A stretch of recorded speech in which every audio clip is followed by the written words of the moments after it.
Criticada e chamada de incompetente, Marina disse que os deputados da direita são ambientalistas de conveniência e os acusou de usar o tema ambiental para lacrar nas redes sociais.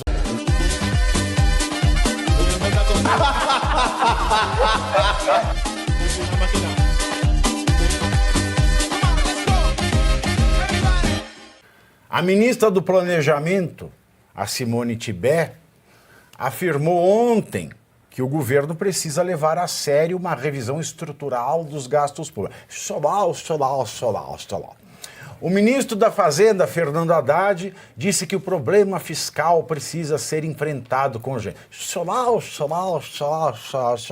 O problema é que o chefe deles, o presidente Lula, não concorda e continua achando que o melhor caminho para o Brasil é aumentar os gastos na área social. Pergunto, o apelido da Janja agora é social?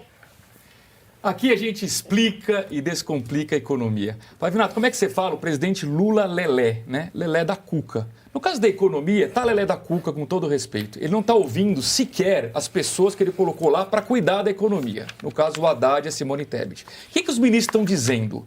Qual foi a estratégia nesses 2 anos de governo Lula? Taxar, tributar, arrecadar. Estão quebrando recordes de arrecadação. E ainda assim o Brasil está no vermelho, a dívida está aumentando. Então o Haddad e a Simone Tebet estão dizendo, Lula, não dá mais para aumentar a receita. Está na hora da gente olhar os gastos públicos. E o Lula ignora. Ele fala em aumentar gasto, que a gente precisa pensar no pobre, no social, ou seja, é um discurso populista. O problema disso, quando o governo é um governo gastador, como é o caso, ele é um governo que gera um crescimento superficial, que não é sustentável, que gera inflação e obriga o Banco Central a subir juros. Consequentemente, vai piorar a economia. Por isso, Pavinato, que eu já posso antecipar aqui uma má notícia. Infelizmente, no ano que vem, 2025, o Brasil vai crescer menos do que em 2024 por conta da alta de juros. E insisto, a culpa não é do Banco Central, é do presidente Lula. Portanto, Lula, pare de ouvir as pessoas erradas. A Gleisi Hoffmann, o Márcio Pockmann, o Aloysio Mercadante, porque eles não entendem nada de economia. Bem ou mal, gostemos ou não, dê ouvidos a Simone Tebet e ao Fernando Haddad. Que coisa, hein? Eu discordo, porque não pode dar ouvido para os dois, não. É? Eles dois são... Tebet e Haddad. Haddad é Lula. Sabe por quê? Eu entendo que agora o Haddad, ele sinaliza, né? O discurso do Haddad em público são igual do Galípolo, saboneta, uma coisa linda. Mas veja bem, olha o que eles falam agora. Eles estão falando agora de levar o corte de gastos a sério. Eles cantaram essa pedra alguns meses atrás só para acalmar o mercado, só para acalmar a Faria Lima. E agora falam que vão levar a sério. Beleza. Por que eu acho que, assim, tudo bem que pelo menos se fizerem algo, né, o Lula deveria sim escutar eles, se eles estivessem realmente preocupados com isso, porque eles nunca puderam fazer o que queriam. Haddad é capacho de Lula, sempre foi. E sabe o que é pior, gente? Quando a Simone e o Haddad anunciaram que agora é um momento sério, vamos de fato cortar os gastos, o mercado... Nem isso, porque antes, quando o governo anunciava corte de gastos, o mercado, opa, que positivo, bolsa dava uma subidinha e o dólar controlava. Agora pode falar o que for. Anunciou 15 bi de contenção, não fez cócegas. O Banco Central está vendendo contrato de swap o tempo inteiro para controlar o dólar. Dá um Google no dólar aí, dá um Google no dólar aí e vê a cotação do dólar agora. Está beijando os R$6. Então não muda mais, o cenário está muito. E digo mais... Se vão fazer um anúncio de corte de gastos, sei lá, 15, 20, 40, não interessa. O aumento de gastos desse governo foi de 400 bilhões no orçamento. Sabe qual foi o seu orçamento de 2025? 5,9 trilhões. Em 2022 foi 4. Olha a rapidez que isso está crescendo. Então, como o colega falou, em relação aos juros, o Brasil não é só o imposto que sufoca o brasileiro. Além de imposto e regulamentação, é os juros que mata a conta-gotas do brasileiro. E aí, eles também anunciaram que iam cortar os super salários, uma coisa que eu duvido. Isso aí é só Conto da carochinha, que fala, conto da carochinha. Sabe por quê? Estão falando de corte de gastos, mas ao mesmo tempo estão falando que querem tirar as estatais de déficit bilionário, de 7,5 bilhões de déficit, muito maior do que o estrago Dilma, querem tirar do orçamento. Querem tirar as estatais do orçamento. Cara, que isso? Isso não adianta, já estragou, já azedou, sabe? Então, além das estatais, vão jogar o auxílio gás para fora, vão jogar o combate às queimadas, estão jogando fora do orçamento, porque lá em maio o Lula cortou verba do IBAMA, antes da época da seca ele cortou verba de combate a incêndio, ou seja, e agora ele quer colocar. É igual quando ele tirou as pessoas da miséria, diminuindo o valor da renda. Agora, sabe de uma coisa mais grave que ninguém está comentando? Lembra do programa Pé de Meia? Já foram pagos 3 bi. Isso não foi aprovado no Congresso. Está pagando fora do orçamento. Isso aí fere a lei de responsabilidade fiscal, tudo bem que isso nunca prestou muita coisa, mas a Constituição.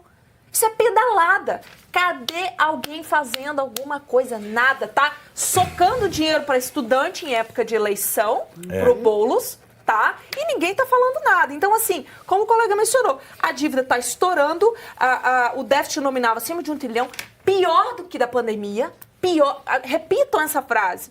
O estrago Lula está pior do que a pandemia.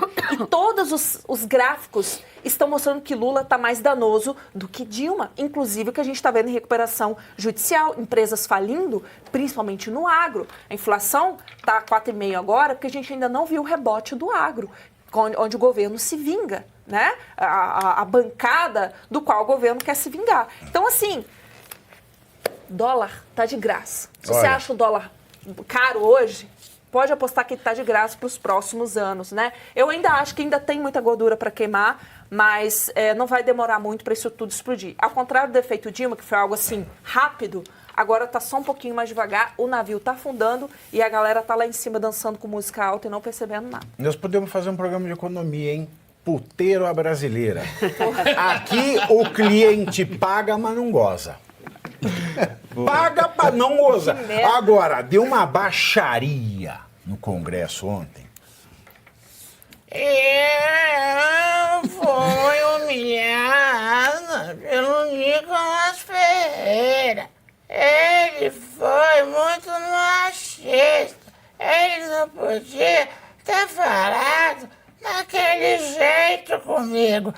A participação da ministra do Meio Ambiente, Marina Silva, em uma audiência na Comissão de Agricultura na Câmara dos Deputados foi marcada por bate-bocas, dedos em riste, achei que era e troca-troca de acusações com parlamentares da oposição. Criticada e chamada de incompetente, Marina disse que os deputados da direita são ambientalistas de conveniência e os acusou de usar o tema ambiental para lacrar nas redes sociais. Vamos ver a reação do deputado Nicolas Ferreira, que foi maravilhosa. Da maneira como a ministra Marina Silva fala, parece que ela é ministra do Meio Ambiente da Finlândia, da Noruega, porque é inacreditável. A gente tem quase que te agradecer por tudo que você fez e caso a gente não faça isso, a culpa é nossa, né? E só falta falar que a culpa é do Bolsonaro. Admirável o seu bom senso agora, né? Porque até pouco tempo a culpa era do presidente Bolsonaro e ponto final. Inclusive, tuitou, né? Dizendo que, olha, o Pantanal está em chamas. Mas a postura inescrupulosa do presidente é dizer que são críticas desproporcionais. Criminosamente desproporcional é as faltas das medidas do governo para enfrentar o tamanho do problema da destruição dos biomas brasileiros. Quem diria que você mesmo iria se contradizer e poderia ser usada contra você mesmo? Afinal de contas, são quase 22 mil queimadas. E é a pior em 26 anos. E aí, praticamente, agora a culpa é de quem? A culpa é da condição climática. A culpa é das pessoas que estão colocando fogo. Mas não é do teu governo. Governo que, inclusive, o secretário de governo, Mário Sarubo, disse que a culpa é do agro. Agora, você vem me dizer que a gente tem que agradecer, você tem que agradecer ao Lula por estar aí? Qual Lula você está agradecendo? O Lula que até pouco tempo você chamou de corrupto? O PT que até pouco tempo você disse que não se arrepende do impeachment da Dilma? Até os parlamentares do PT, na entrevista recente, disse que você precisava ser demitida, retirada do cargo, porque é muito acadêmica e pouco apresenta propostas. E eu concordo com isso, viu? Porque até mesmo nenhuma resposta aqui foi feita pelas perguntas que foram feitas aqui pelos deputados. E eu não vou fazer nenhuma pergunta, não. Até mesmo que eu não vou ouvir nenhuma cura para insônia aqui, não. Eu não tenho dúvidas que a resposta já está bem clara, né? Fake news, está fazendo isso para lacrar. Ninguém está fazendo nada aqui para lacrar, a não ser o teu ministério. Afinal de contas, fala muito, mas faz pouco. Fica indignada com alguém usar o termo caixa preta. Não pode, porque isso é contra os negros. Essa CPI conseguiu abrir a caixa preta. A narrativa... Caixa preta não, senador. Isso é uma forma pejorativa de se dirigir às pessoas pretas. Preta Não. sou eu que estou aqui do seu lado. Caixa de Pandora. Ministra, que papinho é esse? A ministra do passado, eu poderia dizer que era diferente da de agora, mas é a mesma. É a mesma pessoa incompetente e incoerente. E se precisar de ajuda, pede o pessoal do Caetano Veloso, pede a Greta ajuda para poder te ajudar. Agora, o meu papel aqui é mostrar o quanto você é incoerente, o quanto que infelizmente é lamentável ter um governo que só preocupa com o poder pelo poder. E aqui eu duvido apresentar de fato uma proposta que você tem feito. Porque se você tivesse lá atrás, você estaria colocando a culpa no governo. Mas como é o seu governo, você não vai colocar a culpa. Parabéns, mais uma vez, muito obrigado por você mostrar para o Brasil mais uma vez quem você é. Nocaute. Direto e objetivo. Nocaute, foi isso mesmo. Ali não foi um knockdown, não. Ele bateu direto, falou todas as incoerências. Parabéns ao deputado Nicolas Ferreira, porque ele conseguiu resumir tudo aquilo que precisa ser dito para a Marina, que é uma incompetente, é contraditória, faz parte da mesma família do Lula, filho do Gepeto. Por quê? Porque os dados que ela apresenta, ela tira de ambiente ou de centro de pesquisa, que ninguém sabe onde vai. É fonte na cabeça dela. Mais do que isso. MDMC. Mas, além disso, para encerrar, ela tem muito o que explicar. Mas a melhor forma dela evitar de ter que se explicar ou se explicar de uma forma adequada, peça demissão. A senhora é incompetente. E na sua frente tinha um ministro do Meio Ambiente que conseguiu fazer coisas legais e tinha pretensões legais, que era o Ricardo Salles, que estava lá também entrevistando ela. Infelizmente, ela não vai fazer isso. Ela usa batom ainda de beterraba? Eu espero que sim, né? Porque pelo menos ela tem que tentar ser competente. Mas não acredito que ela esteja usando não, porque o batom de beterraba é barato. Ela faz parte do governo Lula. Por qual razão ela vai em busca de coisas que são baratas? É verdade. E o povo fica com a berinjela, né, Gil? O Nicolas, ele foi perfeito na fala dele ali, ele colocou todos os pontos, volto com o relator Nicolas e com o relator Suano. A Marina sempre se vendeu como uma política que prestaria, né, ali um grande serviço ao meio ambiente. Estamos aí com ela no governo do amor e aquela coisa toda, aquela papagaiada toda, e temos recordes de incêndio, recordes de desmatamento. E só para esclarecer, não há problema algum falar caixa preta, não existe nenhum tipo de racismo imbuído ali no termo caixa preta. A palavra preta existe e nem sempre ela está se referindo ao teor racial. Então, caixa preta não tem problema, não fala em caixa preta. A Marina Silva que é maluca. Então, primeiro C, você curte, que é o preço deste programa. Quanto vale o ingresso para ver este palhaço neste picadeiro bonito? Vale uma curtida. Vale o seu like, o seu joinha, o seu gostei. Então, a sua obrigação é curtir. Se puder, comente, porque quem comenta ajuda no engajamento. Então, primeiro C é curtir, segundo C é comentar, o terceiro C, o que seria muito louvável, seria você compartilhar. Tem um link que é a setinha, uma setinha assim, meia bomba. Sabe aquela, a setinha da pipa do vovô que se esforça? Você vai lá, copia o link, cola no seu Orkut, no seu Facebook, no WhatsApp, no Telegram, manda sinal de fumaça, pombo correio, não é pombo correio do banheiro, é o pombo correio que leva as mensagens, você passa para todo mundo que você gosta, para quem você não gosta, você também passa. Então, ó, curtiu, comentou, compartilhou, e se puder, se quiser, se o seu bolso comportar e se seu coração assim permitir, contribua com este programa que vai substituir o Jornal Nacional. Olha que pretensão maravilhosa, hein? Se liga, ô Bonner, nós vamos derrubar o Jornal Nacional. Esta é a meta.